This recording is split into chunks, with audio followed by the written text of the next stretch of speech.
চার বিধানসভাতে তৃণমূলের জয় জয়কার, বিজয় উল্লাস। লোকসভা ভোটে ভালো ফলের পর এবার চার বিধানসভা ভোটে ঘাসফুলের জয় জয়কার। চার বিধানসভা উপনির্বাচন জয়ের জন্য শুভেচ্ছা জানিয়েছেন মুখ্যমন্ত্রী মমতা বন্দ্যোপাধ্যায়।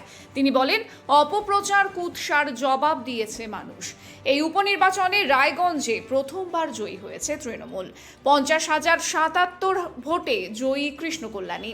রানাঘাট দক্ষিণে 39,048 ভোটে জয়ী হয়েছেন মুকুটমণি অধিকারী। বাগদায় জয়ী হয়েছেন মমতা পালা ঠাকুরের মেয়ে মধুপর্ণা ঠাকুর। জয়ের ব্যবধান 33,455 ভোট। মানিকতলায় প্রয়াত সাধন পাণ্ডের স্ত্রী সুপ্তি পাণ্ডে জয়ী হয়েছেন। 62,312 ভোটের ব্যবধানে জয়ী হয়েছেন তিনি। প্রসঙ্গত, এই চার কেন্দ্রের মধ্যে রানাঘাট দক্ষিণ, বাগদা, রায়গঞ্জে 2021-এর বিধানসভা ভোটে জয়ী হয়েছিল বিজেপি।